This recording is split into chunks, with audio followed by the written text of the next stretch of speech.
On a quiet summer night in Texas, a German shepherd was stolen from the only home he had ever known. Dragged into the shadows, he was caged, beaten, and priced like a forgotten object on the black market. Yet no chain could silence the call of his heart. Through storm and distance, he found his way back, and when danger came for the family who once raised him, he returned, scarred but unbroken, to prove that true loyalty will always find its way home. This is a story of courage, loyalty, and a bond stronger than fear. Before we begin, drop a comment telling us where you're watching from. Let's see how far this tale of devotion can travel. The summer sun over Amarillo, Texas, in 2005 was merciless. Heat rippled above the asphalt roads, dust clung to the horizon, and cicadas sang from the cottonwood trees like an endless chorus. The air smelled of dry grass, rust, and gasoline, reminding everyone that this was the kind of land where people either grew tough or did not stay long. In the small town, life moved with both weariness and resilience. At the edge of Amarillo stood a modest ranch-style home, with pale shutters and a wide porch. This was where the Parker family lived. The house, though ordinary in design, carried the marks of its people. Tools neatly arranged in the garage, potted herbs along the patio, and a sturdy wooden fence weathered by many summers. It was a place built on hard work and quiet devotion. John Parker, the head of the household, was a man of 42.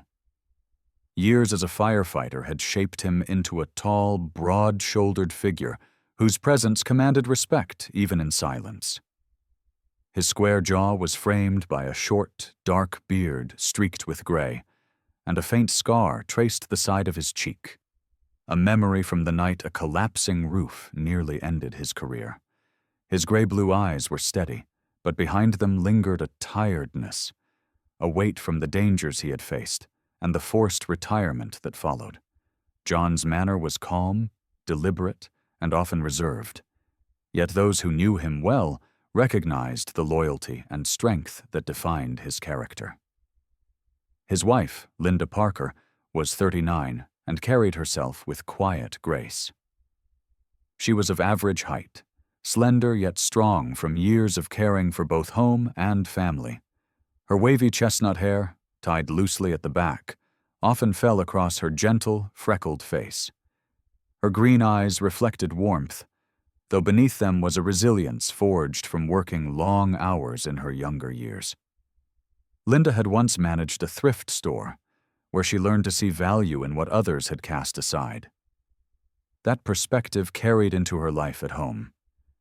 She had a way of finding worth in people, in things, in every broken corner. Her nature was practical, kind, and firm in equal measure, the steady balance to John's quiet intensity. Their daughter, Sophie Parker, was 15. Tall for her age, still growing into her frame, she moved with the restless energy of youth. Her blonde hair, sunlit and often pulled into uneven braids, matched her fair skin that burned easily under the Texas sun if she ignored her mother's reminders for sunscreen. Sophie's gray eyes, an inheritance from her father, were bright and curious, unclouded by the burdens adults carried. She loved to draw, filling sketchbooks with pictures of her family, her town, and above all, the family dog. Though still young, Sophie's spirit was already marked by compassion. She carried her late grandmother's influence, an older woman who had once cared for every stray animal she encountered. From that legacy, Sophie inherited a heart that always leaned toward kindness. The fourth member of the household was Bruno, their 3-year-old German shepherd. He was a large, striking dog with a sable coat darkened along the back and fading into golden tones at his sides. His body was strong, his stance proud, and his ears stood alert, one bent slightly at the tip from an old injury.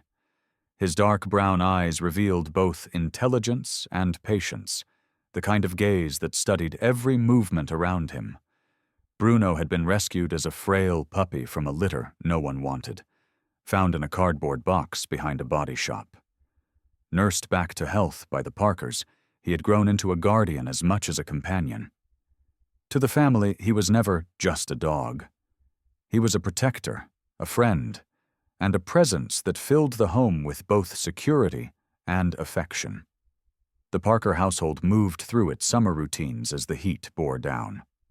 John spent afternoons in the garage, sharpening tools or repairing small machines with the precision of a man who hated waste. Linda cared for her herbs and garden, wiping sweat from her brow but never slowing. Sophie sketched on the living room floor, her laughter spilling across the quiet house.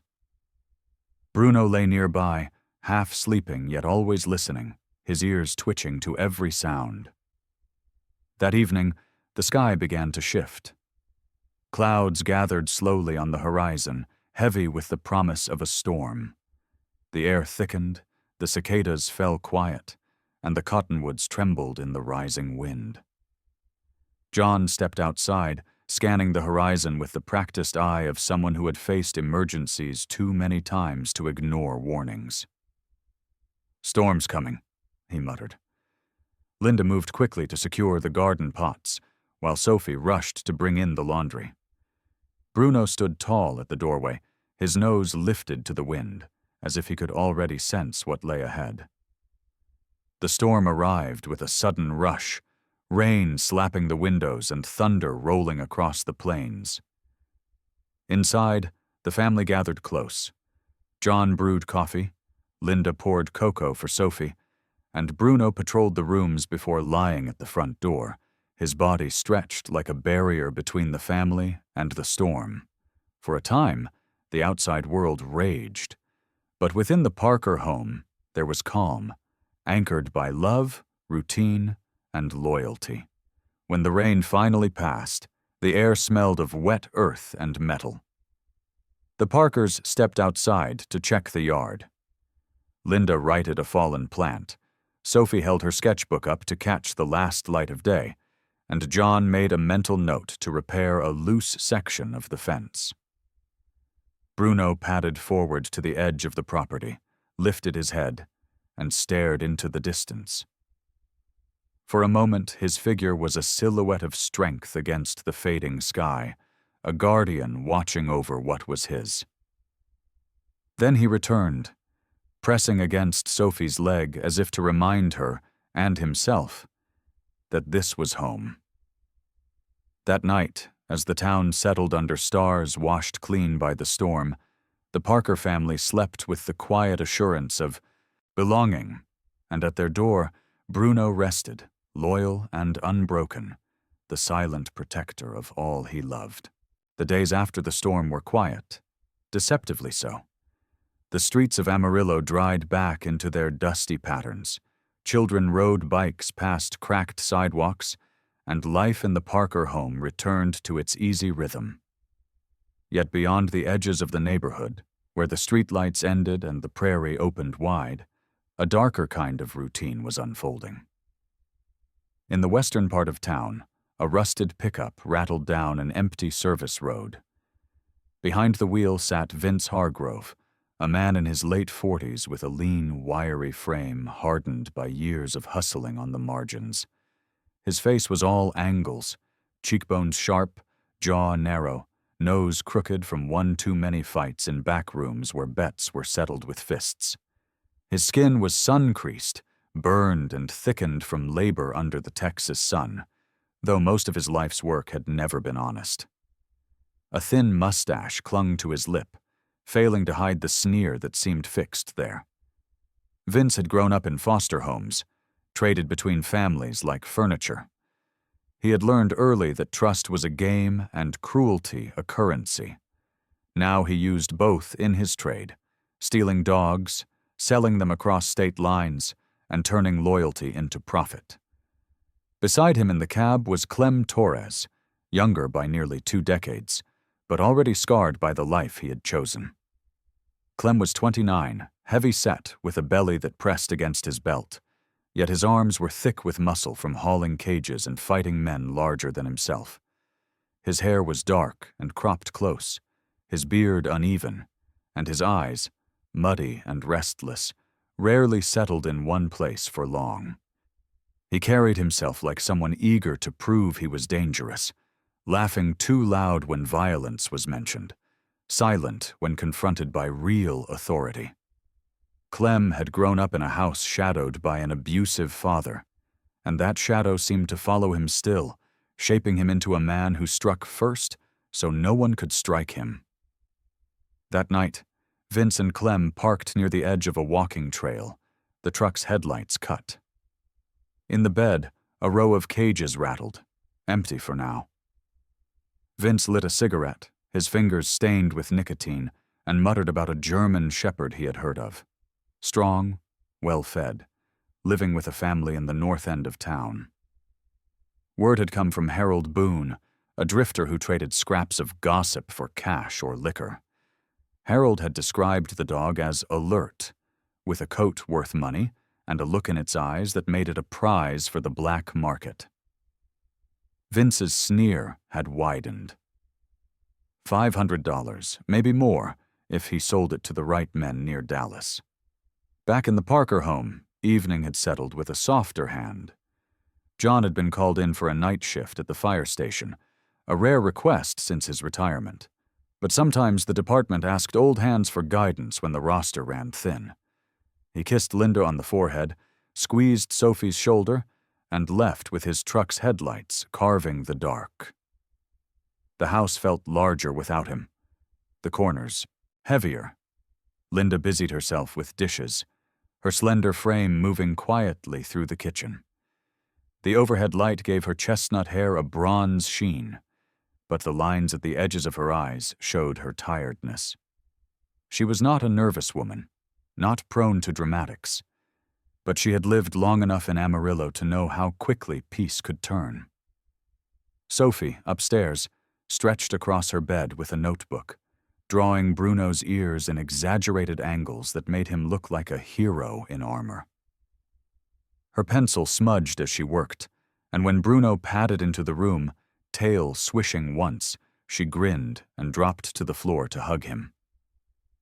Bruno, 3 years old and still full of restless energy, felt the house's shift in balance when John left. His dark brown eyes tracked Linda as she moved, his ears twitching at every sound beyond the fence.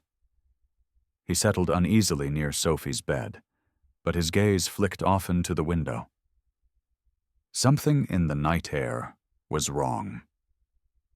Around midnight, the street lay silent, broken only by the hum of a far-off highway.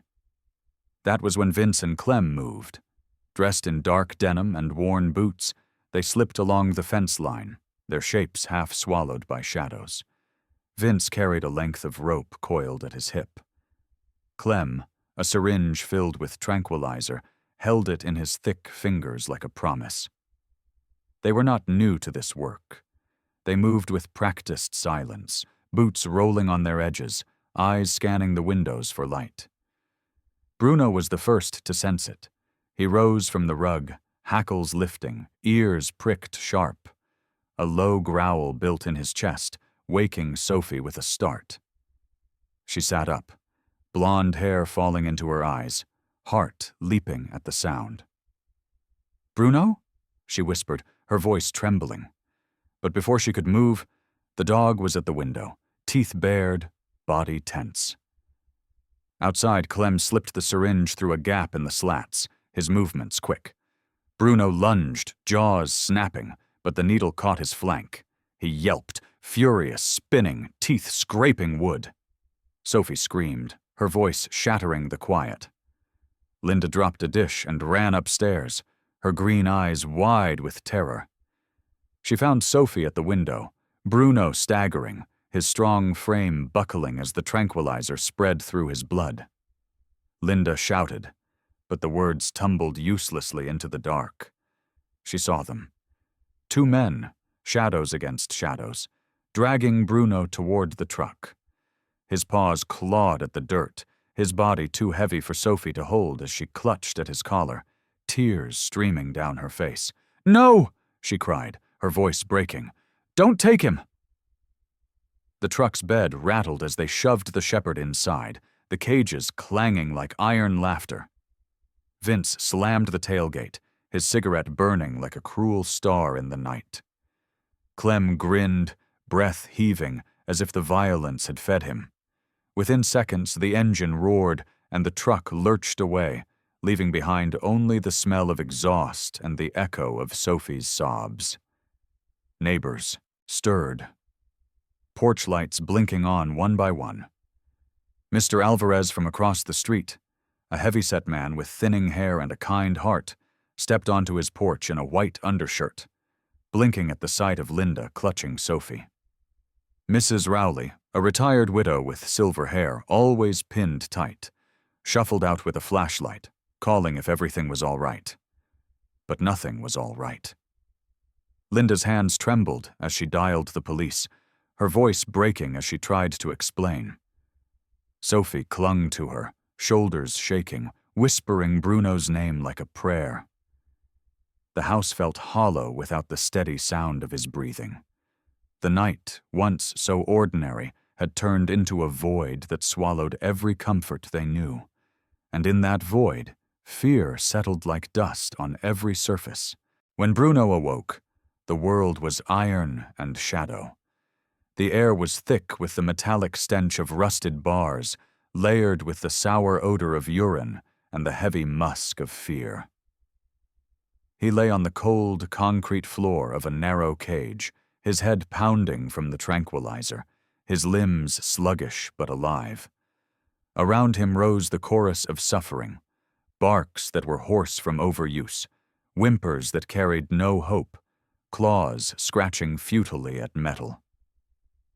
The sound echoed off the corrugated tin roof above, turning the warehouse into a chamber of despair. The warehouse itself sat on the outskirts of Dallas, a place once used to store farm equipment. Now it was a kingdom of neglect, lit by weak bulbs hanging from frayed wires. Dust drifted through beams of dim yellow light, and every corner was crowded with stacked cages, some containing one animal, others crammed with 2 or 3. Bruno's dark brown eyes adjusted slowly, and as he blinked the haze away, he saw what the place truly was: a prison for the voiceless. Nearby, an old hound with gray-flecked fur and ribs visible through his hide lay curled in a cage too small for him. His eyes were clouded, one ear torn, and yet he lifted his head to glance at Bruno. There was recognition there, the kind that passes between survivors, before the hound lowered his muzzle back onto the floor.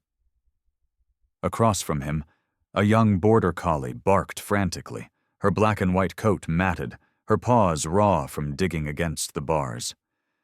2 pit bulls shared another cage, both scarred from fights they had never chosen, their eyes wide and restless. The door at the far end of the warehouse groaned open, and footsteps crunched on the gravel-strewn floor. Bruno raised his head, ears pricked despite the weight in his body. 2 men entered, Vince Hargrove and Clem Torres, the thieves who had dragged him from his home. Vince walked with the self-assurance of someone who owned the misery around him. His angular face looked sharper in the dim light, cigarette smoke curling from his lips, his wiry frame cloaked in a denim jacket despite the heat.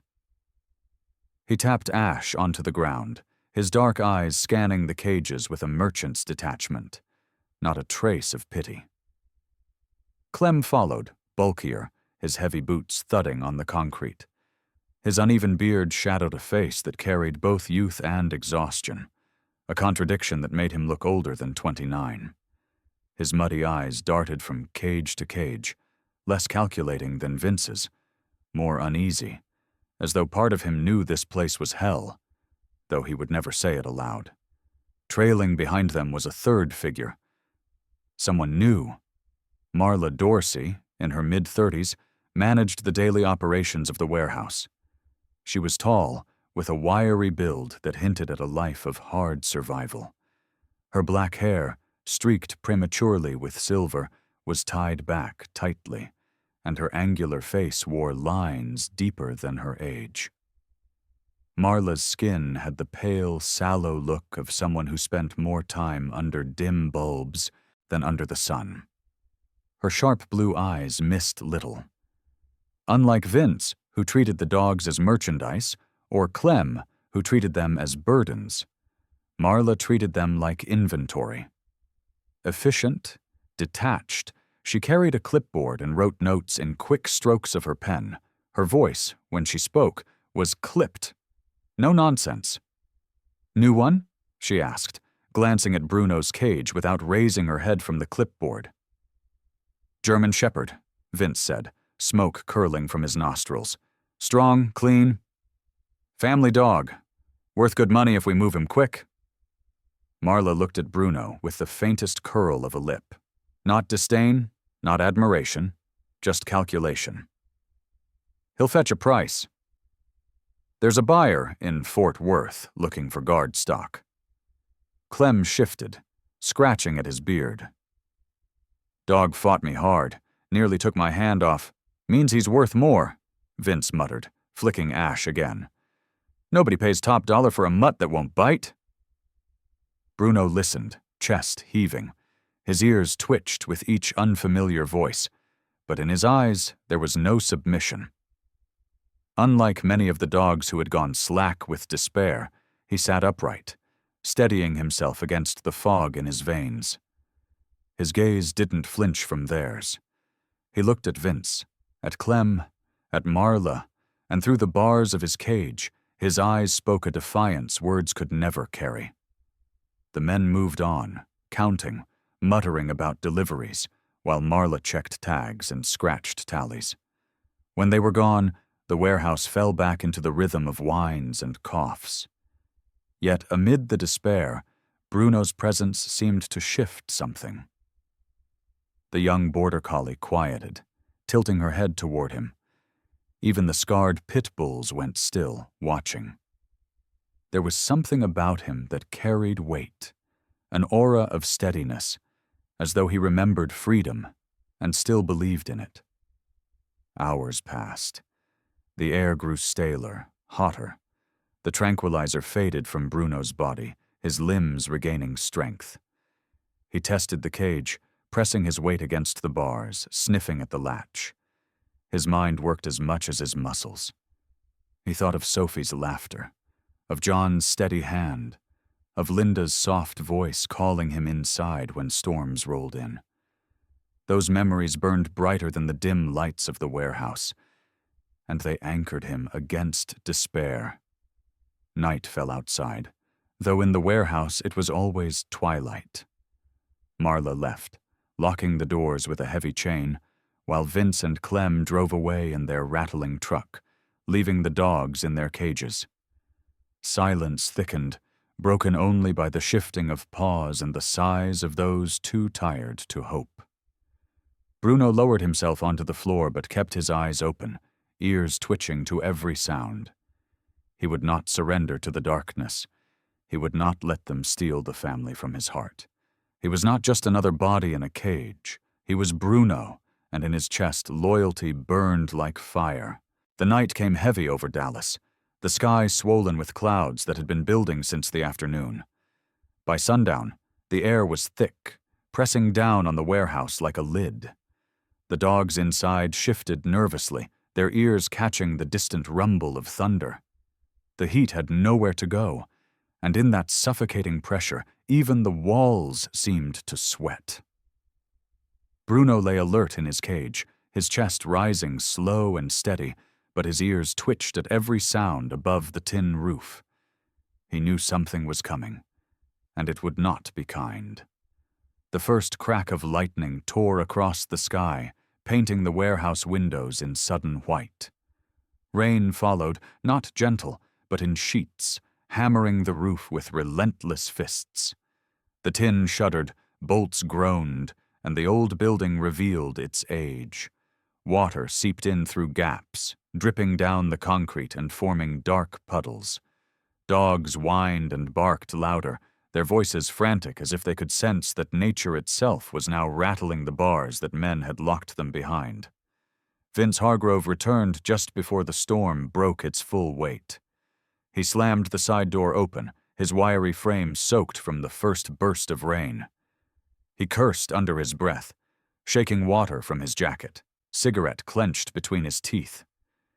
His sharp cheekbones caught the flicker of lightning, making his face look skeletal. Behind him, Clem Torres stumbled in, carrying a tarp that whipped in the wind. His heavy-set frame was drenched, his uneven beard dripping, his muddy eyes wide with unease. Clem hated storms. His father had locked him out in one as a boy, rain mixing with his tears until he swore he'd never feel safe when thunder spoke. That memory lived inside him, raw and permanent, and it made his hands shake as he tried to steady the tarp. "Keep it tight," Vince snapped, his voice cutting through the storm like a whip. "We lose cages. We lose money."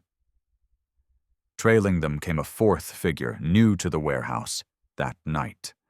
Luther Briggs. Luther was a man in his late 50s, gaunt and tall, with a long, pitted face, framed by straggling gray hair that clung wet to his temples. His eyes were pale, nearly colorless, and carried the cold patience of someone who had long ago stopped caring for life beyond profit. His clothes were practical: dark canvas coat, heavy boots scarred from years of use, and his movements were deliberate, never wasted. Luther had once worked as a farmhand before a failed harvest drove him into debt. That bitterness hardened him, twisting him into a man who found it easier to sell suffering than to bear it himself. He rarely raised his voice, but when he spoke, others listened. Marla Dorsey was already inside, clipboard in hand, her sharp blue eyes scanning the chaos. Her wiry frame moved quickly between cages, checking locks, securing those she feared might snap under the pressure of the storm. She barked orders at Clem, who fumbled more than once, earning Vince's curses. Yet her face remained impassive. Storms were just another variable to manage, nothing more. But Bruno saw it differently. To him, the storm was not an enemy. It was an opening. As wind screamed through the loosened panels of the roof, Bruno rose, his strong frame braced against the cage bars, muscles bunching. He shoved once, testing the metal. It rattled but held. Lightning struck again, and the noise sent a ripple of panic through the dogs. Bruno used the moment, ramming his shoulder harder, the clang drowned in the thunder. The old weld at the base gave a shriek, one hinge twisting. He tried again. Pain lanced through his side, but he did not falter. Images of Sophie's face, tear-streaked as he was dragged away, fueled his strength. The cage groaned, the bars bending with each assault. The scarred pit bulls barked encouragement, their bodies slamming against their own cages in wild rhythm. The young border collie yipped frantically, adding her cries to the storm. The warehouse became a cacophony of thunder, rain, and desperate voices, masking Bruno's work. Above them, a section of tin roof finally tore free, ripped into the air by the storm's fist. Rain poured in, soaking the concrete, flooding the floor. Vince swore, rushing to pull tarps over the nearest cages. Clem stumbled, nearly dropping a chain. Luther remained calm, ordering them to focus on the paying stock. None of them noticed Bruno's cage, its latch twisting under his relentless force. With a final surge, the door burst open, clanging against the bars.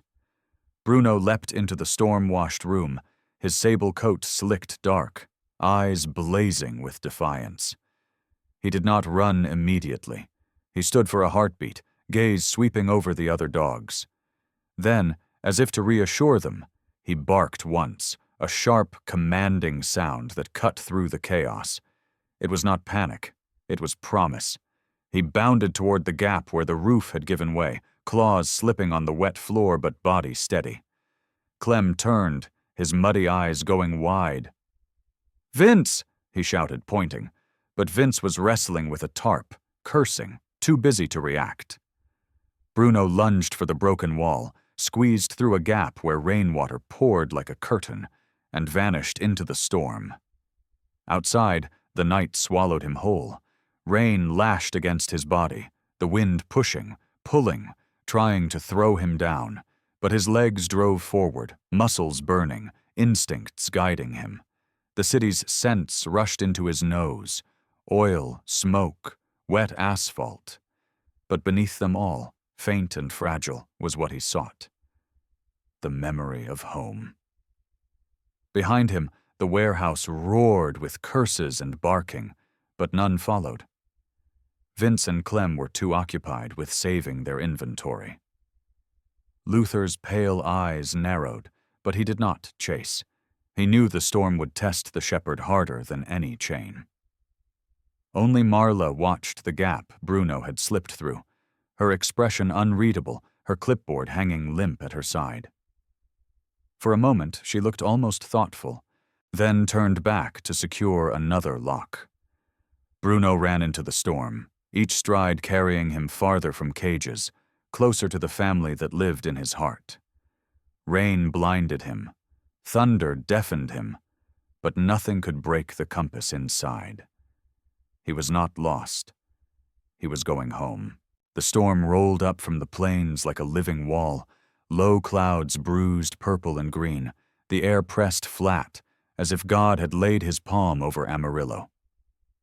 In the Parker home, the lights flickered once, steadied, and the whole house seemed to take a breath. Linda Parker stood at the kitchen sink, a tea towel in her hands, and felt the hair lift along her arms before she even heard the first scrape at the back door. Her green eyes shifted to the window. Rain braided down the glass in fast silver cords. Somewhere deep in the house, the water heater clicked, then fell silent, and the laughter of earlier hours felt like it belonged to another family, in another life. She moved swiftly, the way people do when they've learned that panic wastes time. At 39, slender and freckled chestnut hair pinned up and already loosening in the humidity, she still wore her pastel cotton house dress and apron from the evening's cooking. Her mind flipped through a mental checklist: phone charged, windows latched, Sophie upstairs, and settled on the back door just as it shuddered hard in its frame. A second shove came, a splintering groan of wood. Linda set the towel down, wiped damp palms on her skirt, and crossed the hall. Upstairs, Sophie lay on her stomach with a sketchbook open, pencil shading the soft triangle of a German shepherd's ear. 15 and all limbs, blonde hair falling from a messy braid. She had her headphones around her neck, not on her ears. She liked the noise of the storm, the honest sound of it, and sometimes drew its shape as jagged charcoal lines. When the house flexed with a heavy thump, she sat up, gray eyes wide, pencil arrested mid-stroke. "Mom," she called, too softly for the wind to hear, and then she was already on her feet. Downstairs, the men outside spoke in low tones the rain didn't quite swallow. Vince Hargrove's voice came thin and sharp through the noise, like metal dragged over stone. "Frame's rotten. Crowbar and we're through." His wiry silhouette shifted across the inked window, denim jacket plastered to his narrow shoulders, angular profile turned toward the latch. Beside him, heavier, slower, Clem Torres adjusted his grip on a second bar. Clem's muddy eyes were lit with a cruel brightness, but inside them a smaller, older fear rattled. The memory of being locked out in his father's storms and told to toughen up or drown. Linda stepped back from the door and went for the stairs. She took them 2 at a time, not running so much as moving with purpose, and found Sophie in the hallway already coming toward her. "Up," Linda whispered, guiding the girl back into her room. She turned the lock, shoved the small dresser against the door with a strength born of adrenaline, and pulled Sophie close. Listen to me, she said, hands on the girl's shoulders. Stay behind the bed if the door opens. Don't speak unless I tell you. Breathe with me. They breathed, 2 in, 2 out, while the house shivered under the weather's fist. The back door gave a long, tearing sound. Wood fibers parted. The lock plate bounced across tile. Linda heard the boots first. Wet, heavy, decisive. The kitchen chair scraped as a body knocked it aside. A drawer slid open and closed, the thieves checking, or simply steadying themselves. Vince's pale eyes took in the neat counters, the handwritten recipe taped to a cabinet, the small life of a family, and found in it nothing he valued. Upstairs, he said, voice flat. Clem grunted, hitched his belt, and followed. Crowbar balanced like a promise across his palm. The stair treads creaked in sequence. Linda eased Sophie to the far corner by the window, where the curtain breathed in and out with the wind. Lightning whitened the room, painted their faces in stark relief. Thunder rolled a heartbeat later, rumbling through the floorboards. Linda's chestnut hair had loosed itself into damp strands around her temples. She tucked them behind one ear with a steadying hand, and looked her daughter straight on. "Whatever you hear," she said, "you keep your eyes on me." Sophie nodded, throat working, the pencil still clutched in her fingers like a twig. The first knock on the bedroom door was gentle. 2 taps with the crowbar's curved beak. "Ladies," Vince drawled, voice papery with years of cigarettes. "Let's not make this worse." When silence answered, his mouth thinned. Clem's heavier knuckles rapped a discordant beat, and then the weight came. Shoulder into wood, lock straining, the little dresser skidding an inch across hardwood. Linda braced a knee against it, muscles burning. "Go away," she said, and the steadiness in her own voice surprised her. They worked in methodical bursts. Push, pause, listen. Push, pause, laugh. Clem's breath came fast and loud through his mouth. "Dog's worth 10 grand to the right man," he said, as if they were bargaining through the door. "You want him back? You pay. You don't pay, we take something else." Vince told him to shut up without words, a narrow look that had cowed weaker men, and reset his grip on the bar. Lightning webbed the sky again, closer now, the air thrumming. The lights browned and then rallied. Somewhere a transformer snapped angrily, and the neighborhood fell to a softer dim. Only the Parker house, still holding its glow. Linda's eyes flicked to the bedside table. She had set her phone there earlier. With her free hand, she slid it toward her, thumbed the emergency numbers by muscle memory, and pressed the speaker icon. The ringing sounded impossibly loud. 911, came a woman's voice, measured and calm. Linda kept hers low, gave the address, the words, "home invasion," 2 men, and "we are in a bedroom upstairs." The dispatcher's name was Carla, warm and professional. Linda pictured a neat bun, a coffee gone cold. "Units are en route," Carla said. "Stay on the line." "Is there anyone else? In the house?" Linda's gaze softened a fraction. "No," she said. "Just my daughter and—" Her voice thinned. "Our dog is missing." "Ma'am," Carla said, tone steady. "Help is coming." Clem put his full weight into the door. The dresser skidded another inch. A screw shrieked as it tore a shallow groove in oak. Sophie bit her lip to keep from crying out. The pencil in her fist had snapped without her noticing. Graphite dust smudged her palm. Linda shifted, wedged her shoulder against the wood beside the lock, and pushed back. Every muscle in her arms trembled, not from fear now, but from the terrible math of force and mass and time. Down the stairs, the wind found a new voice. The front porch flag cracked like a whip. In the alley behind the yard, a trash can lid toppled and rattled away. Mr. Alvarez's porch light clicked on across the street. a rectangle of gold falling onto wet concrete. His heavy-set silhouette squinted through the rain, trying to make a story out of shapes. Inside the Parker house, shadows stretched long with every lightning flash, shrank with every breath. "Last chance," Vince said, and there was no bluff in it. The door jumped in its frame. The top hinge groaned. Linda's arms shook harder. She thought, suddenly, vividly, of the first night Bruno had slept in this house as a pup, curled against the baseboard by the door, refusing the soft bed Sophie had made because the doorway was the place a guardian chose. She saw his dark eyes open in the dark, the quiet way he learned the rhythm of their breathing. She tasted the copper of memory and set her jaw. The wind shifted. Rain hit the panes in a new angle, harder, driven. Through the curtain's breath, Sophie lifted her face and blinked. Far below, beneath the thunder, a different sound threaded the night.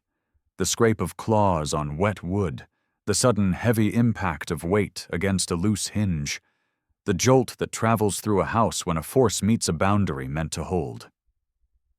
She didn't speak. Her gray eyes widened, then softened with something like awe. The men outside the bedroom door didn't notice. They reset their shoulders, counted quietly, and drove forward. The lock plate shrieked, the dresser slid. The final inch would be the one that broke them.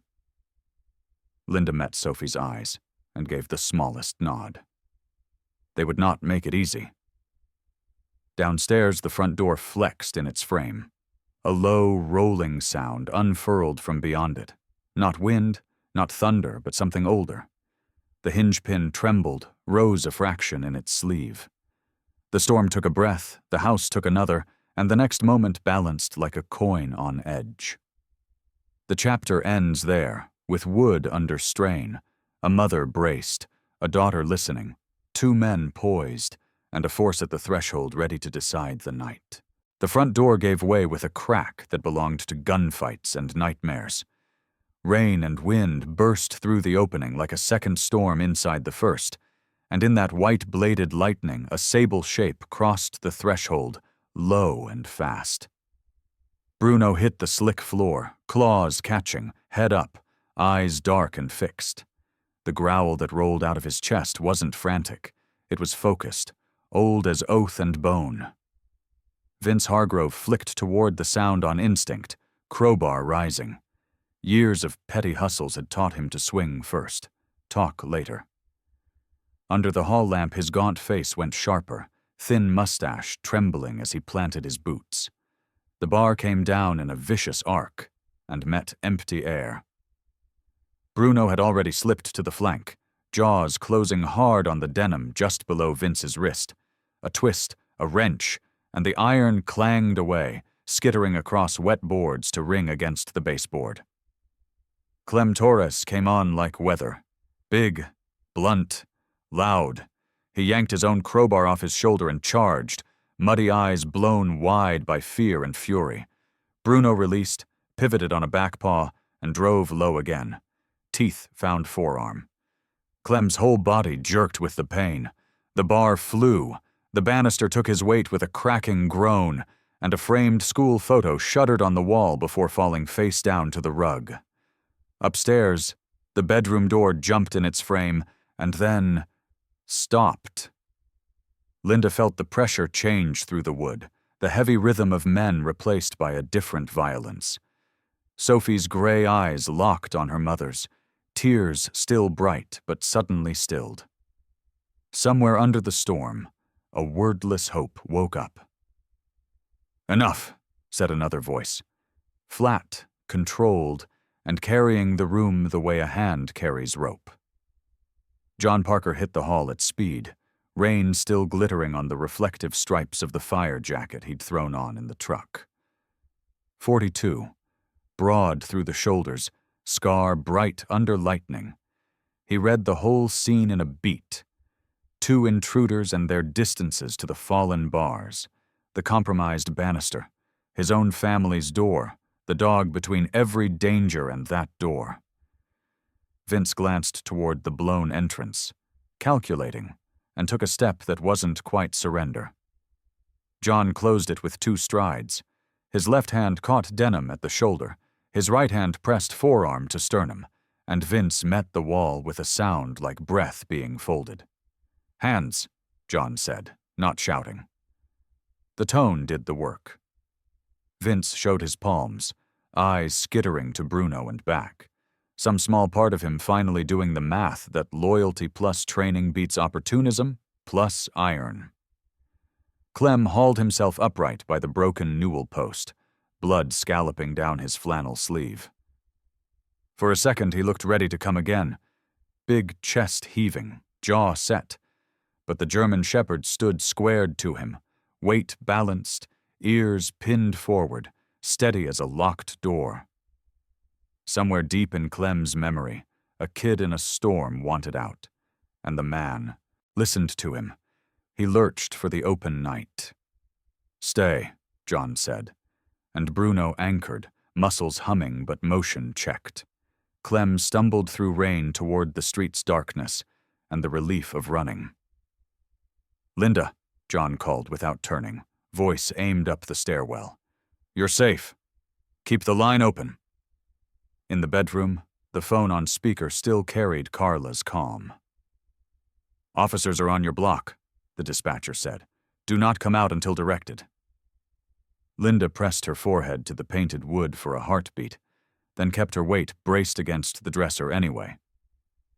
"You do the right thing, and sometimes God meets you in the middle." John levered Vince toward the entry, boots sliding on the wet. "You broke into a house with a child in it," he said, not conversational. "That means I don't take my eyes off you even to blink."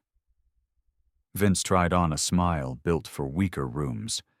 It died under John's gaze and the quiet, present weight of the dog pacing 3 feet away, head low, eyes level. Lights flared across the curtains, first 1, then 2, washing the hall in red and blue. A clipped command crackled from a radio outside, feet hit the porch, and a young deputy filled the doorframe with rain bouncing off his cap brim. He had a neat, sandy mustache and the tight look of someone busy being professional despite the weather. "Sheriff's office? Announce!" he called, then lowered his voice when he saw the tableau. "Homeowner, intruder, dog." The gun stayed holstered, the hand stayed ready. "You John Parker?" "I am," John said. 2 suspects, 1 fled, 1 controlled. My wife and daughter are upstairs, safe behind a locked door. Dog is ours." He eased Vince half a step forward and let the deputy, name tag Reed, take over the physics of restraint. Reed's tone found its groove. "Hands behind your back."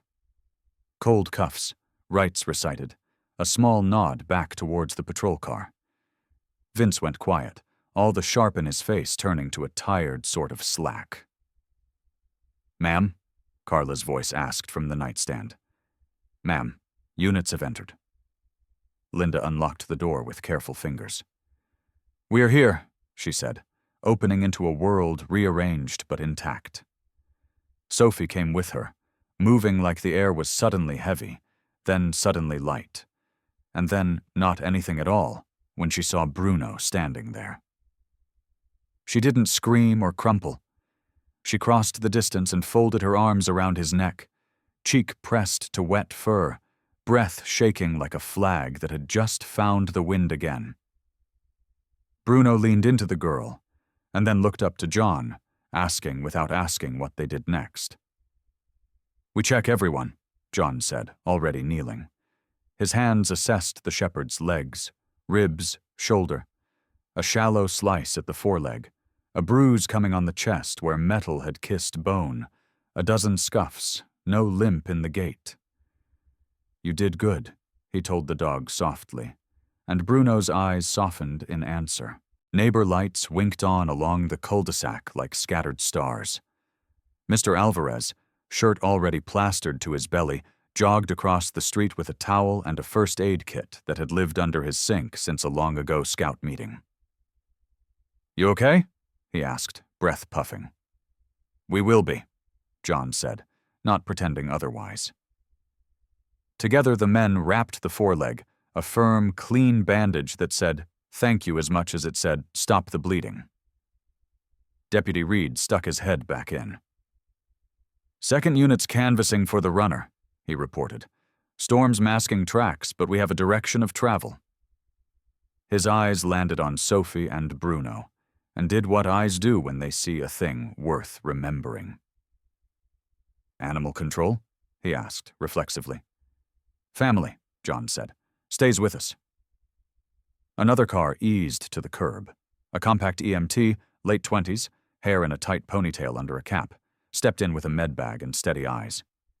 "Name's Jenna," she said. "Called to check vitals." She moved fast but gentle. Blood pressure cuff for Linda, stethoscope for Sophie, a flashlight glance to John's pupils just to be sure. "Shaky's normal," she said.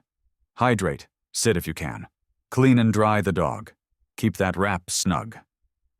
To Bruno, she offered her closed hand, let him sniff, then scratched lightly behind the bent ear. "Good boy," she murmured, and for a moment the storm outside felt smaller.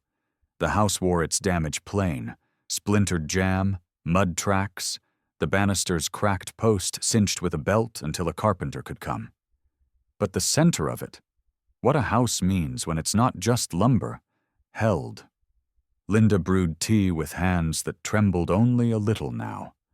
Sophie sat cross-legged beside Bruno and counted his breaths, because that made hers even. John filled out a quick statement on Reed's clipboard, the letters square and patient. Before he left with his prisoner, Reed paused in the door. "Sheriff Keene's coming at first light," he said. "She'll want to talk about a larger operation near Dallas." "This isn't just you," John nodded. "We'll be here." The deputy tipped his cap. "Lock what you can." "We'll roll by till sunup, rain eased from fists to fingers." A pocket of quiet opened under the roof's steady patter. John slid down the wall to the floor with his family and their dog. No speeches, no big declarations, just the living proof of one. Somewhere out on the highway, the taillights of a patrol car smeared red across wet blacktop, carrying one kind of night away. The other kind, the one you keep, settled its weight in the room like a blanket warm from the line. Dawn found Amarillo rinsed and raw, the storm's edge slipping east in a long gray hem. The Parker house looked like a survivor. Front jam splintered, a temporary board screwed in place, muddy arcs drying on the floor inside. But the porch light was off, and the coffee smell drifted like a flag of ordinary life returning. Bruno slept at the threshold, head on his paws, the wrapped foreleg tucked close. Every so often an ear twitched, as if hearing a memory finish its sentence. A cruiser rolled to the curb and idled, then another. Deputy Frank Wallace climbed out first, big-chested and sun-browned, short-cropped hair just beginning to show more silver than not. He carried his authority the way good men carry a toolbox, ready to fix what breaks, not to make a show of it. "Morning, John," he said, voice low enough to respect a house waking up. "Heard you held the line?" John, scar bright in the cool light, managed a worn smile. "We had help," he said, looking to the dog who lifted his head and thumped his tail once. Sheriff Martha Keene arrived in a tan SUV that looked like it had learned dust long before it learned rain. Tall, posture straight as a plumb line, salt and pepper hair drawn into a firm bun. She stepped out in a brown sheriff's coat that had seen a lot of nights end. The sharp brown eyes took inventory. Temporary board at the door, cracked banister cinched with tape, bandage on a dog's leg, teenage girl at the kitchen table with a blanket around her shoulders and a sketchbook open like armor. Martha nodded once, a small gesture that meant, "I see you," and then got to it. "Mr. Parker, Mrs. Parker," she said, "we're going to widen last night's work. Your intruder gave us names. We're serving warrants in Dallas County and along the corridor. We'll keep you informed. Linda poured coffee into thick mugs and offered them across a counter that had been a battlefield map hours before. Her hands were steadier. The green in her eyes looked like leaves after rain. Sophie hovered near Bruno. Pale yellow sundress swapped for a big sweatshirt. Braid reattempted and losing the argument. She sketched without looking down, fingers finding Bruno's bent ear and making the small curve correct by touch. A radio at Frank's shoulder coughed to life. Unit identifiers, addresses, a phrase that changed the temperature of the room. Warehouse secured. Another voice cut in, breathless with the aftermath of force applied in the right direction. Multiple cages. Occupied. Send animal rescue. Martha's chin lifted, listening. She clicked her mic. Copy. Deputies en route with Humane Society. Bag everything with a number across town and then 2 hours east. Doors opened fast under badges and paperwork. Luther Briggs came out first. Long gray hair wet from a quick sink splash that hadn't freshened anything. Pale eyes still set to a distant horizon where profit waited. The canvas coat looked like it belonged to a drier decade. He moved with the unhurried fatalism of men who think consequences are a kind of weather. Cuffs clicked. Behind him, Marla Dorsey was guided down warehouse steps, clipboard abandoned on the concrete. Her sharp blue eyes filed every badge number as if she'd need the list later. She didn't speak. Her mouth was a straight line, sharpened on years of being the one who counted cages and cash. Clem Torres was pulled from a cousin's carport, where he'd tried to sleep the storm off. The blood had dried rusty on his sleeve. The bravado was gone.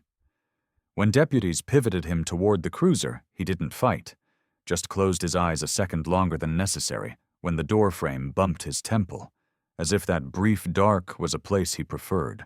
Somewhere behind a different set of bars, Vince Hargrove scowled at a vending machine coffee and a future with fewer doors that opened. By mid-morning, the warehouse was a floodlit geometry of rescue. Volunteers in orange vests and officers in gloves moved carefully among cages that had held despair the way pits hold water.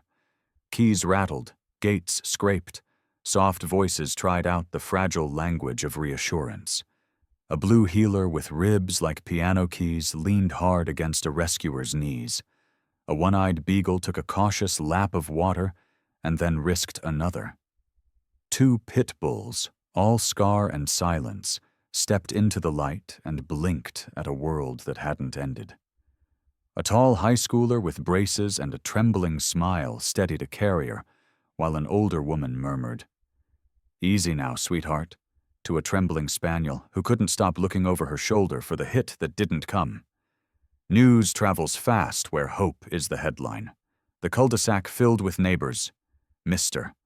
Alvarez with a toolbox and the easy authority of a man who's fixed other people's hinges before. Mrs. Rowley with a basket of towels and a Tupperware army of banana bread. A pair of church ladies carrying folding chairs and a prayer that sounded like a hymn even when they said it plain. Linda kept finding places to put things. Coffee, a hand on a shoulder, a thank you spoken into the particular space where gratitude best fits. Frank took the original statement from John and added another, lines neat and factual. Martha stood on the porch and gave 3 brief quotes to a local reporter who had appeared like all small-town reporters do, apologetic, hungry, nervous about getting the family names right. "This was not a one-off," Martha said. "This is a ring. It ends today." Her tone didn't boast. It booked the room for justice and handed out programs. Sophie took a different kind of interview. A little girl from down the block who had lost a shepherd mix last year stood at the edge of the rug, twisting the sleeve of her hoodie. "Is he okay?" she whispered. Sophie smiled in a way that carried both last night's fear and this morning's light. "He's brave," she said. Sometimes brave looks at you a little tired. The little girl nodded, visibly relieved to learn that heroes are allowed to nap. A humane officer, mid-40s, compact, wind-burned cheeks, eyes soft from use, stepped in with a scanner. "Mind if I check him?" he asked, and Bruno, who could read hands like maps, let him. The wand beeped faintly over the shoulder. "No chip," the officer said, "but a good name on that collar." He ran a palm along the bandage. "Nice wrap," he added, tipping his chin at the neat work. Mr. Alvarez grinned the way men do when praised for small, solid kindnesses. By noon, the weather had softened to a forgetful drizzle. The temporary door held. The banister had a brace. The rug was clean again in the way rugs are clean after a meaningful mess. Martha returned from a phone call with a list in her hand and something like satisfaction behind the professionalism. "Search complete," she said. "Dogs transferred. Evidence logged. Warrants served." Her eyes moved to Bruno, and, for the briefest second, warmed. "I've seen a lot of nights," she said to the room, "but not many endings everyone can live with." "Good work." John cleared his throat and failed to speak for a moment. The scar along his cheek seemed quieter than usual, the weight behind his eyes less heavy. He looked at Linda, who nodded, and at Sophie, whose pencil had finally stopped. Then he looked at the dog who had traveled miles through rain to turn a house back into a home. "You're not the dog," he said, voice low but steady. "You're family." It wasn't a declaration so much as a formal naming of what had been true since a cardboard box behind a body shop and a little girl's first whispered promise. The reporter caught a photo. Morning light laying gold across a living room where damage and devotion coexisted for a while. A father's hand on a mother's shoulder, a daughter with her arm across a shepherd's back. Neighbors would tell it later at church potlucks and under Friday lights, the night a dog came out of a storm like an angel with teeth, and a town remembered how to be a town. Toward evening, the house settled into a new kind of quiet. No sirens, no shouts, just the familiar small talk of a home. Kettle cooling, boards ticking as they forget the rain, a page turned in a sketchbook. Sophie curled on the rug with Bruno's head in her lap, the bandaged leg resting warm against her shin. Her tears now weren't fears, Salt, but gratitudes. "Thank you," she whispered, not expecting an answer and getting one anyway, when Bruno sighed and pressed a little closer. At the door, John set the old horseshoe star back straight on its nail. Linda tucked the last towel into a basket for the shelter run tomorrow. The sun slipped under the last of the clouds and drew a bright line across the floor that ended, as such lines should, at a dog lying where a guardian lies. Some miracles stand on 2 legs and speak in sermons. Others come home, on 4, soaked and scarred and sure, and teach a family the same lesson without a single word. Sometimes miracles don't arrive as lightning from the heavens. Sometimes they walk on 4 legs, soaked in rain, scarred but unbroken, carrying love back to where it belongs. Bruno's story reminds us that loyalty, once given, is eternal, and that God often sends his angels in forms we least expect. In every ordinary day, there may be a quiet miracle waiting, a moment of love, a gesture of courage, a bond that saves us when we need it most. If this story touched your heart, share it so others may feel the same hope. Leave a comment below and tell us where you're watching from. Let's see how far this tale of devotion can travel. And don't forget to like and subscribe so you'll never miss the next story of faith and love. May God bless you, and may his grace keep your family safe, today and always.